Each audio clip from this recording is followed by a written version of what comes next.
Arsenal yamaze kuba yumvikana ku kijyanye n'amapasi n'atamuzi n'umunyabrazil bita Bruno Guimaraes. Ni mu gihe ekipe ya Newcastle amakuru arimo araturuka mu gihugu cy'Ubwongereza aremeza ko byibura ekipe ya Newcastle yaba yifuza miliyoni 75 kugira ngo ino deal ishobore kuza kuba yaba. Amakuru arimo atangazwa na Daily Mail.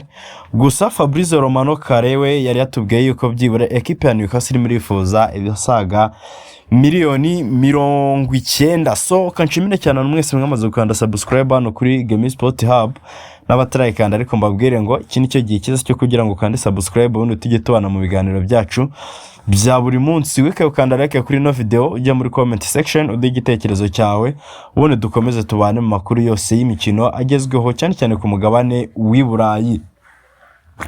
Bamwita Bruno Guimaraes. Bruno Guimaraes ni umwe mu bamediateri bakomeye cyane mu gihugu cy'Ubwongereza maginga niko twavuga, kandi nyine ni umumediateri wa province kari ku rwego rwo hejuru cyangwa se ari muri bamwe twita ngo ni world class.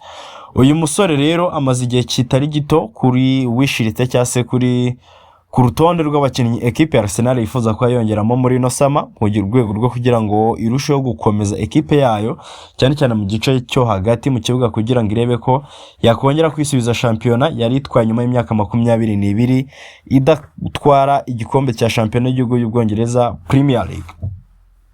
Amakuru ni menshi.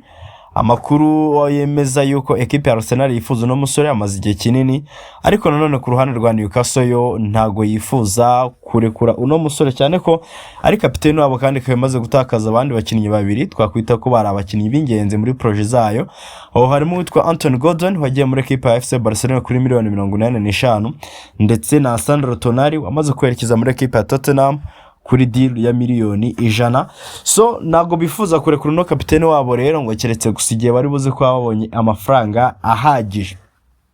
Witwa Ben Jacobs yamaze kutubwira yuko ekipe ya Arsenal yamaze kumvikana 100% kigendanye n'amapersonal terms. Ni mu gihe undi mugabo ni umunyabrazil, ni umunyamakuru ukora igitangazamakuru bita SPN Brazil, we yamaze kutubwira yuko ekipe ya Newcastle ndetse na ekipe ya Arsenal zishobora kuba zigiye kugera ku cyemezo cyane cyangwa se zishobora kuba zigiye kumvikana.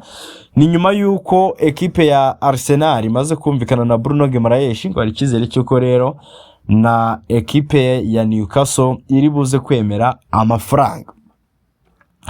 Tukiri hano hari amakuru amaze amasaha make agiye hanze arimo yemeza igitri gutuma ngo ekipe ya Arsenal irimo yifuza gusinyisha uyu muvandimwe bita Bruno Guimaraes ku bubi n'ubwiza. Impamvu ya mbere bari kwemeza ko nyine ari karate yiwe ko umwe mu bamediateri beza, of course ni umumediateri mwiza cyane wakwizera ko byibura ya challenging akaba ashobora no kuba yafatikanya n'uwitwa Declan Rice muri La Mediane, ibintu bikarushaho kuza kuba bigenda neza cyane. Ariko nanone hari umugabo ukorera igitangazamakuru bita Football London amaze kutubwira yuko kimwe mu bintu birimo biratuma ekipe ya Arsenal ipushinga ino deal witwa Bruno Guimaraes, atubwiye yuko ubundi ni deal ijya gusabwa bwa mbere cyase umuntu wari wabaha igitekerezo cyo gukurikirana ino deal bwa mbere si Mikel Arteta nko twabitekerezaga, yewe sina Andrea Berita, ahubwo ari kwemeza yuko ari umwe mu baregenderi cyase umwe mu baregende bino ekipe ya Arsenal. Makuru yiwe arimo aratubwira yuko ngo ekipe ya Arsenal nyuma yo kubona ekipe ya Newcastle igurishije abarimo Anthony Gordon ndetse na Sandro Tonali kubarebye basanga icyo ari cyo gihe cyiza cyo kugira ngo bayicinege cyane ko ekipe ya Newcastle ari imwe mu makipe yajyaga bagora, ni imwe mu makipe agora cyane. Ekipe ya Arsenal abantu benshi barabizi, ndetse ndatekereza ko n'abafana ba Arsenal ni imwe mu makipe baba batifuza gukina nayo, byagera no ku kibuga cyayo bikaba akarusho.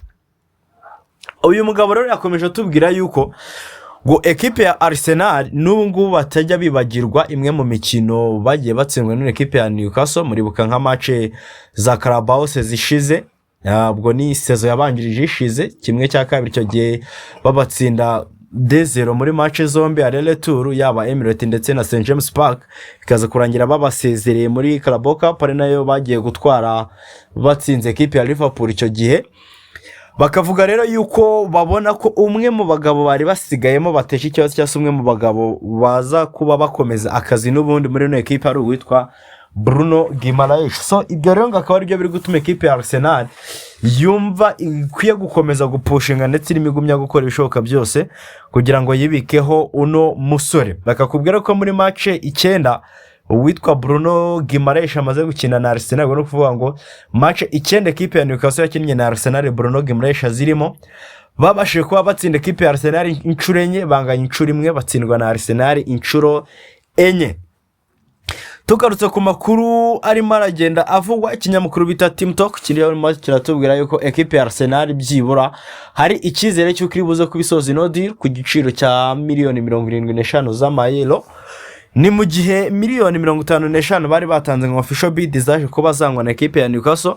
Nyuma aba agent witwa Bruno Guimaraes burya nicyo tutari twabashe gusobanukirwa, bid ya miliyoni 65 nago ekipe ya Arsenal igeze yitanga as official, ahubwo bivugwa yuko ari aba agent bino Bruno Guimaraes cyase abamuhagarariye kampu yiwe aribo basabye ekipe ya Newcastle, ariyo bari barimo baye propose ngo eske mu gihe baba bahaye miliyoni 65 ni mwaturekura koko tukigendera.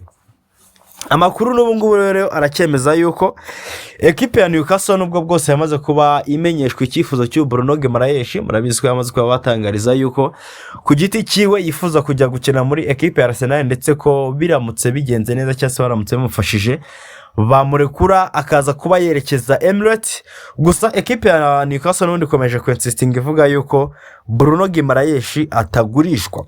Gusa nanone abarimo Game Sport, icyo ni igitangazamakuru, ndetse na Fabrizio Romano bakomeje kwemeza yuko mu gihe cyose ekipe ya Arsenal yaza kubitanze offer nziza cyangwa se yaza kuba itanze amafaranga meza kuri no ekipe ya Newcastle, biraza kubafasha cyane kuba basoza no deal, cyane ko Newcastle nayo yiteguye kuza kuba isinyisha abandi ba mediateri. Ndetse amakuru kanavuga yuko uwo bita Yohan Manzabi yamaze kuba asinya aturuka muri ekipe ya Freiburg, nubwo atari yatangazwa muri no ekipe ya Newcastle, ndetse akaba ari undi mu mediateri basinyishe bamuvanye muri ekipe ya Ajax Amsterdam nk'ugomba gusimbura Sandro Tonali. Bakavuga rero yuko uyu Manzabi ariwe ugomba kuza kuba simbura Bruno Guimaraes mu gihe cyose ari buze kuba agiye.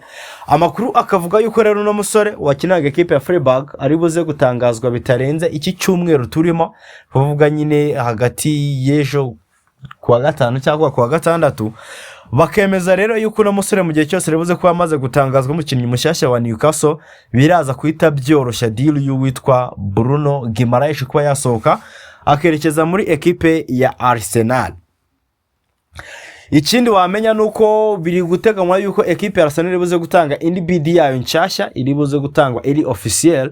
Amakuru akemeza yuko rero nyuma yuko ekipe ya Newcastle yanze bid ya miliyoni 65 cyangwa se offer ya miliyoni 65 barimo proposed n'abahagarariye Bruno Guimaraes, amakuru akemeza rero yuko ekipe ya Arsenal ishobora kuza gutanga bid ya miliyoni 70, bashobora kuza kongera nka miliyoni zigera mu 8 cyangwa 10 z'ama add-ons, mbega nyine bagatanga offer ihagaze miliyoni 80 kugira ngo barebe yuko baza kuba bibikaho no musore w'umunya Brazil.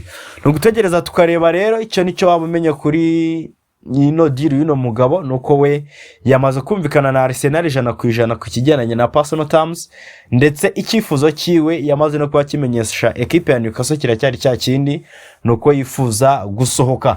Kanshimire cyane rero abantu mwese mumaze gukanda subscribe hano kuri Game Sport Hub, ukanda like kuri ino video, ujye muri comment section udi igitekerezo cyawe ku bafana ba Arsenal. Mwabyakira gute kubona Bruno Guimaraes muri ekipe yanyu? Katuganire.